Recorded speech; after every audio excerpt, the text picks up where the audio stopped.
হে কি হলো, কেন হলো, কে কে আর ফুটে গেল, আয় রে কেকেআর এর ছি, ছি, যাত্রা ছি, ছি। এইখানেই কিন্তু শেষ হয়ে গেল। কলকাতার আর কোনো রকম চান্স নেই। আবার? ভগবান এসে যদি কোনো রকম ম্যাথমেটিক্স এর মধ্যে ঢুকিয়ে দেয় তাহলে হয়তো চান্স আছে, বাদ বাকি কিন্তু আর কোনো চান্স নেই। Mathematics বাদ বাকি এখানে কোনো তিনটে কাজ হবে ম্যাচ না। আছে, তিনটের মধ্যে চারটে জিততে হবে। কলকাতার এখন তিনটের মধ্যে ইকুয়েশন চারটে। এরকম দাঁড়াচ্ছে, ঠিক আছে। আর ওদিকে বিরাট কোহলির কি কামব্যাক আমরা দেখতে পারলাম, ওহ। ঠিক আছে, সেঞ্চুরির সাথে কামব্যাক। গত 2 ম্যাচে 0-0 ডাকে আউট, এমনকি গোল্ডেন ডাকে আউট হয়েছে গত ম্যাচে, আর এই ম্যাচে এসে সেঞ্চুরি। তুই এই প্লেয়ারটা আর কি দেখাবে মানুষকে বলতো? 37 বছর ভগবান বয়সে। লেভেলের, হ্যাঁ 37 বছর 38 বছর বয়সে তুই এই প্লেয়ারটা আর দেখাবেটা কি? একটা সময় ছিল যখন আমরা আরসিবি কে কেকেআর এইসেই পেল দেতা, ঠিক আছে, কিন্তু এখন অবস্থা দেখ আরসিবির গত, আচ্ছা তুই লালপুর এসেছিস এর জন্যই, ও মাই গড। তো এখন আরসিবি এসে গত বছরও কলকাতাকে হারিয়েছিল, গত বছরই টার্ন অ্যারাউন্ড দেখা গেছিল আরসিবির, এই বছরও কিন্তু সেই আরসিবির আবার টার্ন অ্যারাউন্ড দেখা যাচ্ছে। পয়েন্টস টেবিলের একে উঠে বসে আছে আরসিবি অন টপ, টপ হায়দ্রাবাদের উপরে, ইয়ের উপরে, জিটির উপরে, সবার পাঞ্জাব, উপরে গিয়ে কিন্তু 16 পয়েন্টের সঙ্গে, 16 পয়েন্টই তো হয়েছে, 16 পয়েন্টের সঙ্গে একদম কিন্তু পয়েন্টস টেবিলের উপরে উঠে বসে আর আছে। আমার মনে হয় কিউ লেখেনি, হ্যাঁ ওটা কিউ লেখা সময়ের নেই, অপেক্ষা। কিন্তু মোটামুটি সময়ের আরসিবির অপেক্ষা হয়ে গেছে, কারণ 18 না হলে এখন কিউ দেয় না, না, না, না, কিন্তু না। সময়ের অপেক্ষা, ওটা যেটা বললো সেটাই ঠিক কথা, সময়ের অপেক্ষা। তো কলকাতার কিন্তু এই ম্যাচের মধ্যে অনেক কিছু ফল্ট ছিল, যেগুলো হয়তো খুব বেশিও ছিল না, অনেক কিছু আমি ভুল বললাম এখানে, খুব বেশি ছিল না, কিন্তু কিছু কিছু ফল্ট ছিল, আমরা সেগুলোকে কিছু fault-ই তো এই অনেক ভিডিওর মধ্যে fault-এর সেটা নিয়ে মানে নেট কারণ পিক হয়ে করে, দাঁড়িয়েছে, হ্যাঁ হ্যাঁ। নেট পিক করে আলোচনা করব ওখান থেকেই। আর এদিকে আরসিবি নিয়েও বলবো, এই ম্যাচটা নিয়ে পুরোপুরি কথা বলবো। তো আপনারা দেখছেন ফেল ক্রিকেটার্স চ্যানেল, আমরা হচ্ছে সুদীপ্ত এবং ও শান্তনু। আজকে ভিডিও শুরু করছি তাহলে আরসিবি ভার্সেস কেকেআর এর হালার মোকাবলা, ঠিক আছে। কলকাতার কিন্তু সব এখানে হোপ শেষ হয়ে গেল, শেষ। টসে জিতলো প্রথমে আরসিবি, ম্যাচ কিন্তু বৃষ্টির জন্য 1 ঘন্টা 15 মিনিট পর থেকে চালু হয়েছে। আরসিবি টসে জিতে এখানে নো ব্রেনার ছিল একদম, কোনো রকম এখানে প্রশ্ন না, করে না, লাভ নেই, যে chase, জিতবে সে হ্যাঁ, চেস সে করবে, chase স্বাভাবিক করবে। কথা, ফার্স্টে এসে বলই করবে সবাই। আর এমনিতেও রজত পাতিদারকে এই বছর দেখা যাচ্ছে যে বেশিরভাগ কিন্তু Chase, ম্যাচের হ্যাঁ, মধ্যে হ্যাঁ, বলই কিন্তু করছে, তো এখানে স্বাভাবিক ব্যাপার, এই ম্যাচে তো করতেই ছিল। কিন্তু আরসিবি এখানে একটা দাও খেলেছে, কি বলতো, কেকেআর এর কিন্তু ব্যাটিং লাইন আপ লং, ঠিক হ্যাঁ, আছে, হ্যাঁ। কিন্তু আরসিবি আগের দিন যেহেতু রোমারিও শেপার্ড খেলতে পারেনি, কি করলো, রেস্ট নাও, ওকে কিন্তু নাও। বসায়নি না, কিন্তু না, এই না। ম্যাচের জন্য শুধু Rest, হ্যাঁ। কারণ ওকে বসিয়ে দিয়ে একটা বিদেশি বোলার আনলো, জেকব ডাফি। তুই একবার আরসিবির ইয়েটা দেখ, বোলিং লাইন আপ যদি বলি আমি, জেকব ডাফি, ভুবনেশ্বর কুমার, তারপরে জস হেজেলউড, তারপরে কুনাল পান্ডিয়া, তারপর রাশিক সালাম দার, যে হচ্ছে ভালো ফর্মে রয়েছে এই বছর। তাহলে আরসিবির বোলিং লাইন আপটা এরকম। ওইদিকে ভেঙ্কটেশ আয়ারকে নিয়ে এসছে, 5 বছর কলকাতার সঙ্গে যুক্ত ছিল এই ম্যাচে। আমার মনে হয় ভেঙ্কটেশ ওটার আয়ার জন্য তো নিয়ে একটা, এসছে হ্যাঁ, আর কি। একটা বদলার ব্যাপার রয়েছে এখানে। হ্যাঁ। আর এমনি তো আরসিবির অতটা রিস্ক ছিল না, না, না, না, না। 89% চান্স ছিল প্লে অফে ওঠার, 3টের মধ্যে 2টো ম্যাচ জিততে হতো। তো যাই হোক, আর আর একটা ম্যাচও না জিতলেও হবে, 2টোর মধ্যে একটা ম্যাচ জিতলে তো কিউ উঠেই যাবে। এখন চাইবে সব অবশ্যই যে অবশ্যই, নাম্বার top 1-এ শেষ table, করার জন্য, হ্যাঁ। নাম্বার 1 Table top এ গিয়ে শেষ করতে। টপ 2 এ শেষ করার জন্য। তো ওটা ছিল। আর কলকাতার টিম যদি দেখি আমরা চেঞ্জের, কলকাতা ভেবে রেখেছিল চেঞ্জ করবো না, একটা ফোর্স চেঞ্জ হয়েছে, বরুণ চক্রবর্তী কিন্তু চোটের জন্য বসেছিল, আর এদিকে বরুণ চক্রবর্তীর জায়গায় আনা হয়েছে সৌরভ দুবেকে। সৌরভ দুবের নিশ্চয়ই আমরা বলেছিলাম এর আগেও, সৌরভ দুবেকে নিয়ে ডিটেলসে বলেছিলাম যে কি কি ওর রেকর্ড রয়েছে, সামনে না আছে। প্রথম ওভারটা দেখে তো ভাই আমার হেভি লেগেছিল, কিন্তু কিন্তু তো কলকাতার আসছি, সেকেন্ড ইনিংসের উপরে আসবো, কথা বলতে বলতেই আসবো। তো স্লো পিচ ছিল আগের দিন এই মাঠের মধ্যে, আমরা কিন্তু 166 রানে একটা কন্টেস্ট দেখতে পেয়েছি, ঠিক আছে। গতদিন মুম্বাইয়ের সঙ্গে আরসিবি, যেটা কুণাল পান্ডিয়ার জন্য, এই তো গত 3 দিন আগে, 2 দিন আগেই, তো ওই ম্যাচটা ওই সেম মাঠেই খেলা হয়েছে, কিন্তু আমি ভেবেছিলাম হয়তো ওই পিচের মধ্যেই খেলা হয়েছে, কিন্তু ওই পিচে কিন্তু খেলা হয়নি, সেকেন্ড আরেকটা পিচে খেলা হয়েছে, যার জন্য কিন্তু 191 রান হয়েছে, নাহলে কিন্তু এত রান হওয়ার কথা ছিল না। সেই জায়গাটা একটা ছক খেয়েছি আমরা। আর যেহেতু তাও স্লো পিচে ছিল বলা যায়, ঠিক আছে, ওরকম ভাবে 250 রানের পিচ ছিল না, আজকে যেরকম ওরা ব্যাটিং করছিল, স্ট্রাগল করে কিন্তু রানটা করেছে। হ্যাঁ, কলকাতার একটা ভুল কোথায় হয়েছে বলতো, সবার আগে যে আমার পিচ যেমন আমি সেইভাবে, আমার সেই অ্যাকর্ডিংলি খেলতে হবে।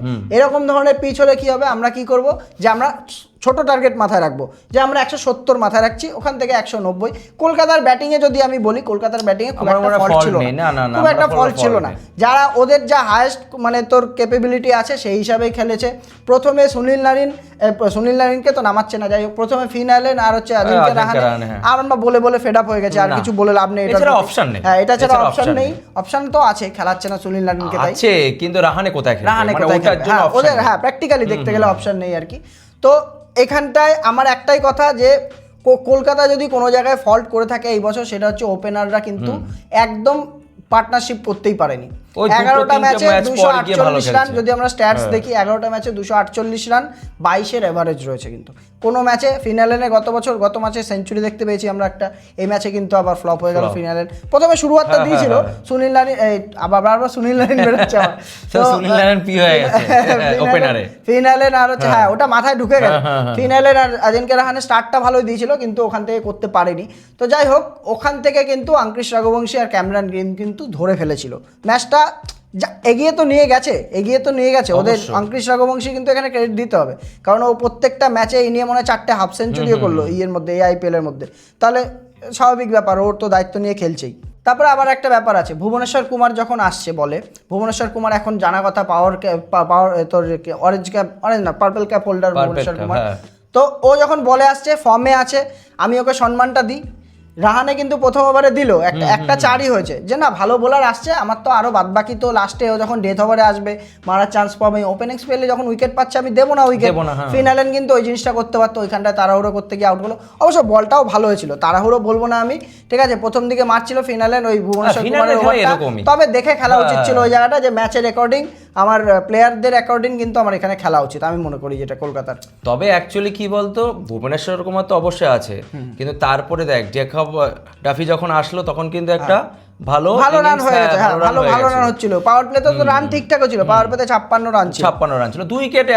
দেখ 2 উইকেটটা আমার কাছে মনে হয় না, আমার কাছে এটা বড় মনে হয় না, তবে পাওয়ার প্লেতে 55-56 রান 2 উইকেট ঠিক আছে, হ্যাঁ এভারেজ ঠিক আছে। আমার মনে হয় ফিনালেনটা যদি ওইখান থেকে ধরে থাকতে পারতো একটুখানি, তারপরে আরো মানে সুযোগ পেতো, তারপরে আজকে কিন্তু সেরকম বোলার আরসিবির কেউ চলেনি, এরা একমাত্র ভুবনেশ্বর কুমার যে চলছে সব ম্যাচে, সেই ম্যাচ ইয়ে চলেছে, 191 রান হয়েছে, মানে সবাই মোটামুটি মারি খেয়েছে, আর উইকেট পড়েছে মাত্র 3টে, তাহলে এখান থেকে সেইভাবে চলে। পাওয়ার প্লেতে ঠিকঠাক রান ছিল, অঙ্কুশ রঘুবংশীর 46 বলে 71 ইনিংস খুব সুন্দর টেনেছে, তার সঙ্গে হচ্ছে তোর ক্যামেরন গ্রিনের একটা ভালো পার্টনারশিপ করেছিল দুজনে মিলে।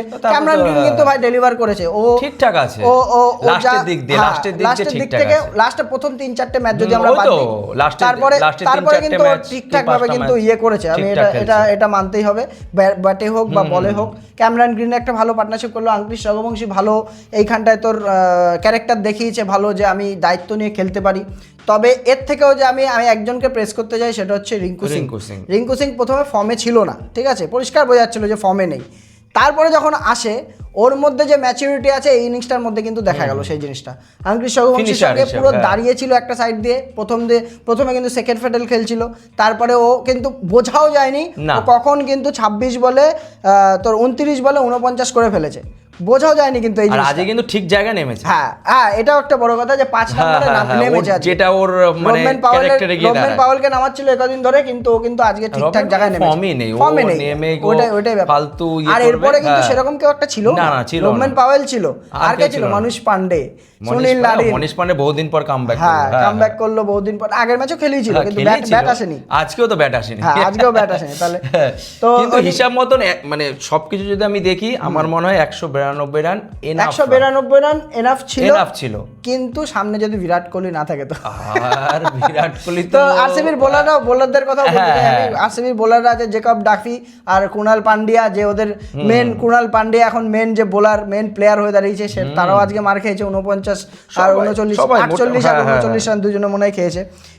রাসিক সালামদার থেকে শুরু করে হেজেলউড সবাই 35 35 39 সবাই 191 রান। এই জিনিসটা আমি তোকে কি বললাম, এটা যদি আরসিবি প্রথম ব্যাট করে যদি 191 রান করতো না, ওরা মনে হচ্ছে খুশি ছিল। মানে কলকাতার প্রথমে বোলিং পাওয়াটা খুব জরুরি ছিল, প্রথমে বোলিং পাওয়াটা খুব জরুরি ছিল, নাহলে এই কলকাতা এই ম্যাচটা জিততেও পারতো আমার মনে হয়, কারণ এই জায়গাটায় কলকাতা কিন্তু একটা ব্যাকফুটে চলে গেছে, যে ফার্স্টে ওই যে বৃষ্টি ব্যাপারটা এসছে, ওই ব্যাপারটার জন্য কিন্তু ব্যাকফুটে চলে গেছে। তো যাই হোক, হ্যাঁ। তারপরে একটা প্লেয়ারই আসে আরসিবির হয়ে। আরসিবির 1 সেকেন্ডও মনে হয়নি যে এই ম্যাচটার মধ্যে যে বাইরে রয়েছে, খেলার মধ্যে বাইরে রয়েছে বা হেরে যাবে, এরকম একটা সেকেন্ডও মনে হয়নি। যেটা তুই বলছিলি যে আজকে এরকম ভাবে হারাবে, ঠিক আছে, তোর কথাই ঠিক। আমি ওর সঙ্গে প্রেডিক্ট করছিলাম যে আমার মনে হয় 19 ওভারে ম্যাচ খতম হয়ে যাবে, কিন্তু কেকেআর ফ্যান না বিশ্বাস করতে পারছিল না। ম্যাচ ছিল অবশ্য, গত 4টে ম্যাচ জিতে আসছে, এত তাড়াতাড়ি কি করে হোপ ছেড়ে দেবো? তুই যদি আজ থেকে 2টো কি 3টে ম্যাচ আগে বলতি তাহলে বলতাম যে না, হতেই পারে। তাহলে যেহেতু পরপর 4টে ম্যাচ মনে হয়, এই যে হোপটা যে দিল সেই জিনিসটা নিয়ে লাস্ট 4টে ম্যাচ জিতে এসেছে। হ্যাঁ, লাস্ট 4টে ম্যাচ জিতে এসেছে, এর জন্য তো আমি এত কনফিডেন্স নিয়ে বলছিলাম। শুধু তুই না, কলকাতা ফ্যানরাও আজকে বিরাট কোহলির এক রানে সেলিব্রেশনটা দেখেছিস তো প্রথম রানে? হ্যাঁ, এটা কিন্তু দারুণ। 2 ম্যাচে 0 করে আসার পর তবে এইটাই ডেডিকেশন ভাই, এইটাই হচ্ছে সত্যি যে ক্রিকেটের প্রতি লাগাব। ও কিন্তু এই ম্যাচটায় ফিল্ডাররা যারা মানে তোর বোলার হয়, নেট বোলার, তাদের আগে এসে কিন্তু এই মাঠে এসে উপস্থিত হয়েছিল প্র্যাকটিসের দিনে, এটা জানিস কি? এইটাই তো বিরাট। হ্যাঁ, ও কিন্তু ব্যাট প্র্যাকটিস যেটা করেছে ও করে ফেলেছে অনেক আগে। তারপরে কিন্তু মাঠে দাঁড়িয়ে প্রত্যেকটা প্লেয়ারের সঙ্গে কথা বলা, মানে চিল ভাইব যেটাকে বলে আর কি, প্রত্যেকটা প্লেয়ারের সঙ্গে কথা বলা। তারপরে হচ্ছে বল করছিল বিরাট কোহলি।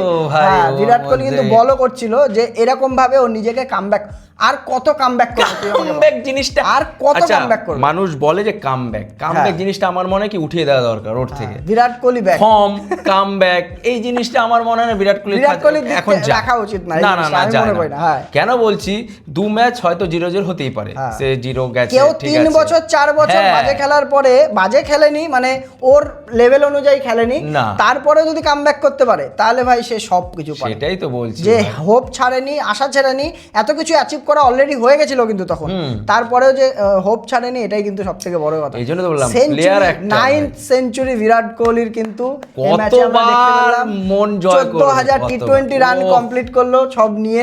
মানুষ ওডিআইতে স্বপ্ন দেখে, টেস্টে স্বপ্ন দেখে, ও টি20তে করে বসে আছে।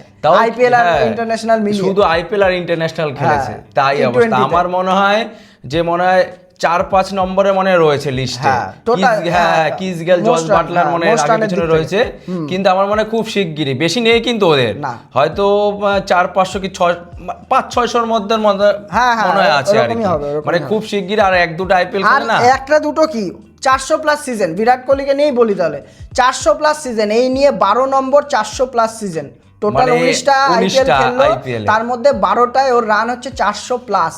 তো আমার তো এই যে 7টা বাকি, আমি গেল কোথায়, আমি সেটাই ভাবছি ও কবে ফ্লপ গেছে, তুই আমাকে বল। ওই যে 7টা ম্যাচ করতে পারেনি 400 প্লাস 7টা সিজনে, ওই 7টা সিজন কোথায়? এটাই তো মনে পড়ে বিরাট কোহলি কোনোদিন এরকম কম রান করেছে? এটাই তো 2008-9 যদি আমি বাদ দেই, হ্যাঁ ওই একটা দুটো বাদ দিলাম, আর বাকি আমার মনে হয় না যে কোনো বছর ও 4-500 থেকে তো প্রাইম কোহলি আমরা দেখতে পেরেছি। 2010 থেকে 11 থেকে মোটামুটি প্রাইম কোহলি দেখতে, নাহলে ওয়ার্ল্ড কাপ টিমে চান্স পেত পরিষ্কার হিসাব, সেটা তো অবশ্যই। হ্যাঁ, তাহলে বিরাট কোহলি কিন্তু এরকম তোর করলো। আরেকটা আছে যে ওপেনার হিসাবে 6000 রান, হ্যাঁ আইপিএল ওপেনার, তাহলে আইপিএল 6000, টোটাল মনে হয় 9000, প্রায় 10,000 এর কাছাকাছি রয়েছে।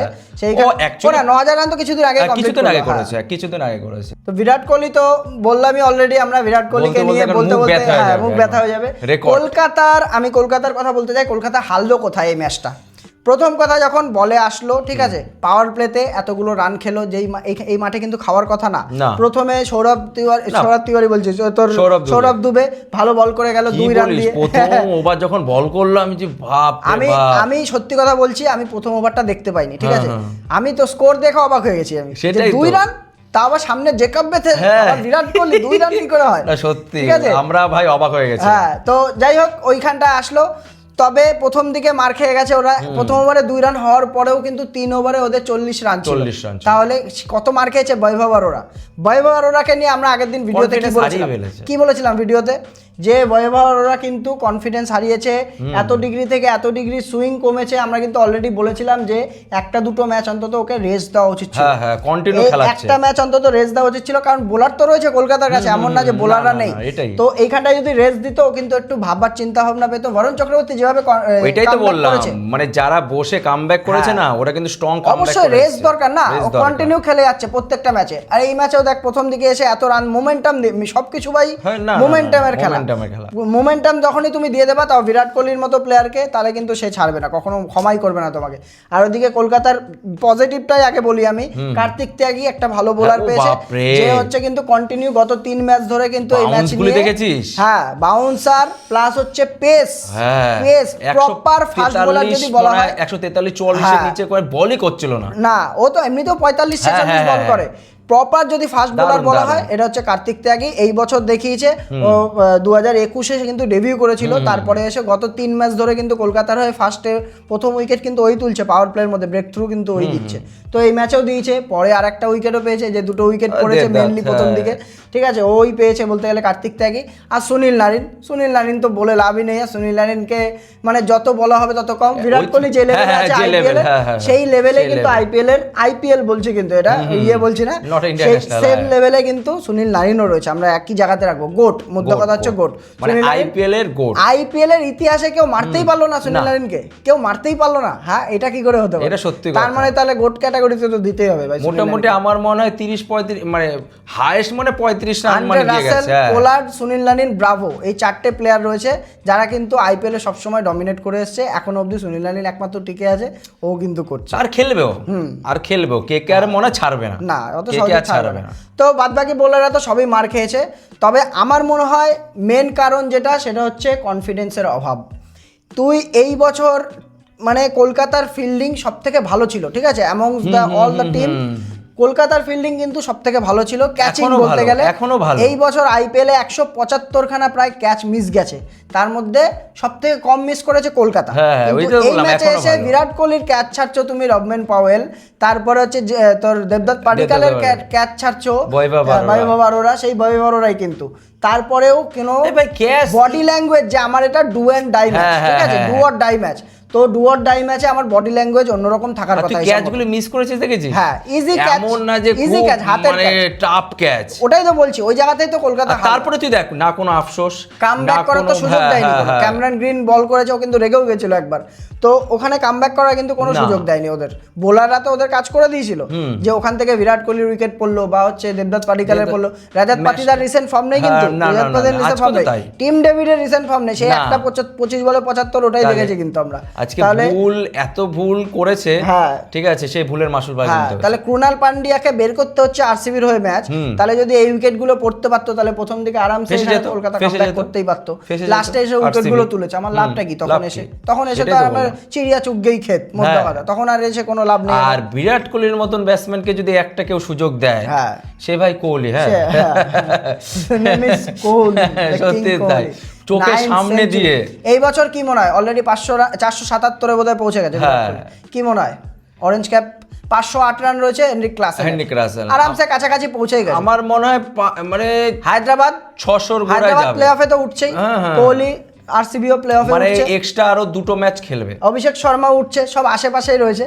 তোর কি মনে হয়, প্রেডিক্ট কর? কম্পিটিশন আছে ভাই, অরেঞ্জ ক্যাপ নিয়েও কম্পিটিশন আছে, পার্পল ক্যাপ নিয়েও কম্পিটিশন আছে। পার্পল ক্যাপে তো আমার মনে পার্পল ক্যাপ আমি বলে দেবো, পার্পল ক্যাপ, অরেঞ্জ ক্যাপটা আমি পরে বলছি। পার্পল ক্যাপ যেহেতু তুই বললি, ভুবনেশ্বর কুমার, যা ভুবনেশ্বর বলে দিলাম। আমি বলবো কাগিজো রাবাডা।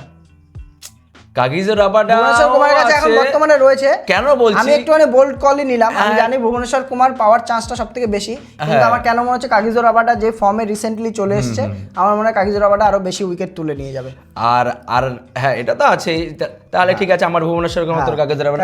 আর অরেঞ্জ ক্যাপটা আমি বিরাট কোহলিকে শিওর দিচ্ছি না কেন, ওটাই বলছি, শিওরিটি দিচ্ছি না কেন, কেন বিরাট কোহলি হয়তো আজকে সেঞ্চুরি করেছে, অবশ্যই দারুণ ইনিংস খেলেছে, কিন্তু আমি ক্লাসেনকে আগিয়ে রাখবো। কেন ক্লাসেন কিন্তু ক্লাসেন কিন্তু একমাত্র প্লেয়ার যে কিন্তু 4-5 নম্বরে খেলে, 4 নম্বরে খেলে, ওর কিন্তু চান্স কম, কিন্তু হায়দ্রাবাদের একটা মানে উইক পয়েন্ট কি বলতো, যখন ওপেনার খেলছে তো খেলছে, আবার যখন খেলছে না দুজন আউট হয়ে যাচ্ছে, ঠিক আছে, এর জন্য চান্সটা বেশি। আমি ক্লাসেনকে আগে রাখবো। ক্লাসেনকে আগে রাখছি আমি, আমার মনে হয় বিরাট কোহলি কাছাকাছি যাবে, আমি তবে অভিষেক শর্মাকে আগে রাখছি এখান থেকে। যাই হোক, এটা প্রেডিকশন ছিল, জাস্ট একটা নরমাল ফান অ্যাক্টিভিটিস আর কি। তো আরসিবি পৌঁছে গেছে মোটামুটি, কলকাতা ফুটে গেছে এখান থেকে, কলকাতা, মুম্বাই আর লখনৌ আর দিল্লি এই 4টে টিম কিন্তু অলরেডি ফুটে গেছে। 6টা টিম আছে, এর মধ্যে এখন কম্পিটিশন হবে। আরসিবি আর হায়দ্রাবাদই আমার মনে হচ্ছে সব থেকে উপরে যাওয়ার কথা। নেক্সট ম্যাচ মজা আরসিবি যাবে কেন বলতো, লাস্ট 6টা মানে হোমের কথা বলছি, লাস্ট 7টাতে 6টা জিতেছে। রায়পুর যে ওদের নিজের হোম গ্রাউন্ড না, সেই গ্রাউন্ডকেও কিন্তু হোম গ্রাউন্ড দুটো জিতলো, পরপর দুটো ম্যাচ জিতলো। দুটো, এজন্য তো বললাম হোমে তো লাস্টে 7 ম্যাচে 6টা হোম ডমিনেন্স যাদের থাকবে। কলকাতা তো সবার আগে একটা সময় ছিল চেন্নাই আর কলকাতা কিন্তু এই জিনিসটাই সবথেকে ভুল করেছে। মুম্বাই, হ্যাঁ ও সরি মুম্বাইও ছিল। এই 2-3টে টিম ছিল যারা গার্ড ছিল। গৌতম গম্ভীরের আমলে কলকাতা, রোহিত শর্মার আমলে মুম্বাই ইন্ডিয়ান্স, আর এদিকে ধোনির আমলে চেন্নাই। এই 3টে টিম।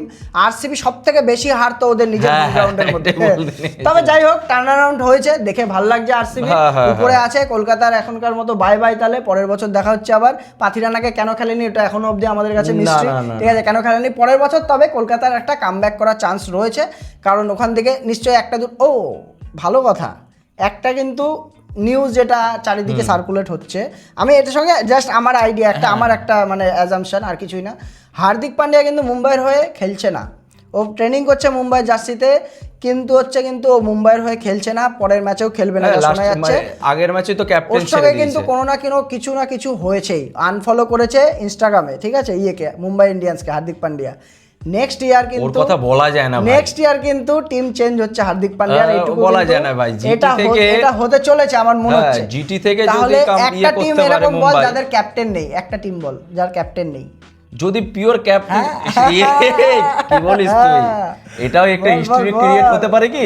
বল ঠিক আছে। আর আমার জিটিতে যেতে পারলে এখানে না আসার কি আছে? অবশ্যই হার্দিক পান্ডিয়া পরের বছর কলকাতা ঢুকছে, আমার এটা মনে হচ্ছে। এটা না হওয়ার আমার মনে হতেই পারে, ঠিক আছে, কারণ হচ্ছে একমাত্র টিম তবে ছাড়তে হবে। তবে যদি একটা ভালো ওদের নিজেদের মধ্যে নেগোসিয়েশন হবে, অল ক্যাশ ডিলে আসবে, যেমন গুজরাট থেকে মুম্বাইতে এসেছিল ওরকম টাইপের আসবে। তো দেখা যাক, দেখা যাক কি হয়। কারণ আজিনকে রাহানেকে বাদ দিয়ে ওর সঙ্গে তো আর সোয়াপ করবে না এমন করে। আর হতে পারে ক্যামেরন গ্রিনকে চাইবে, আমার মনে হয় কলকাতা দিয়েও দিতে পারে। কিন্তু আমার এইটাও মনে হয় যে কলকাতা একটা প্লেয়ারকে নিলে সহজে ছাড়তে চায় না, অন্তত 4-5 বছর তো খেলায়। নীতিশ রানা হোক, ভেঙ্কটেশ আয়ার হোক, নীতিশ রানা, ভেঙ্কটেশ আয়ার, আঙ্কিশ রঘুবংশী, রিঙ্কু সিং, এদের কিন্তু সহজে কিন্তু ছাড়েনি, অনেক আগে ছেড়ে দিতে পারতো। শুভমান গিল একমাত্র ভুল আমার মনে হয়। সূর্যা ভাই তখন ভালো খেলতো না, শুভমান গিল টুকটাক ভালো খেলতো, তাও কিন্তু মানে ছেড়ে দিয়েছে। যাই হোক, তোর গিল আর এদিকে হচ্ছে তোর আয়ার, এই দুটোতেই ভুল। তাহলে কলকাতার আর 3টে ম্যাচ বাকি, তাই তো? কলকাতার 3টে ম্যাচ বাকি। আর আমার মনে হয় কলকাতার কাছে ভীষণভাবে রিকোয়েস্ট, এইবার যদি ওপেনিং ঝুটি আর কিছু প্লেয়ার পরের বছর চেঞ্জ, পুরো কলকাতার টিমই চেঞ্জ হয়ে যাবে অবশ্যই। পরের বছর হর্ষিত রানা ঢুকবে, পাথি রানা ঢুকবে, মুস্তাফিজুর যদি ব্যান তুলে যায় মুস্তাফিজুর ঢুকবে, আর একটা ভালো ব্যাটসম্যান তো মিডল অর্ডারে আসবে। আর ওপেনিংও চেঞ্জ হবে, ওপেনিং স্লটও চেঞ্জ হবে। ওপেনিং স্লটেও চেঞ্জ হবে। তো যাই হোক, স্ট্রং কামব্যাক করে আসো 2027 আসছি। আরসিবি দেখা যাক টপ 2 এ পৌঁছাতে পারে কিনা। তো আপনারা ভিডিও ভালো লেগে থাকলে লাইক করুন, চ্যানেল সাবস্ক্রাইব করুন, এবং আমাদের নতুন ধরনের চেষ্টা যদি কিছু ভালো লেগে থাকে অবশ্যই কমেন্ট করে জানাবেন। অবশ্যই আপনাদের কমেন্ট কিন্তু আমাদের জন্য খুব উপযোগী হয়, আমরা ফিডব্যাক নিই, সেভাবে নিজেদের কমেন্ট করুন বেটার করার চেষ্টা করি আর কি। যাই হোক, আজকের মধ্যে এটুকুই। Like, comment, subscribe, good bye.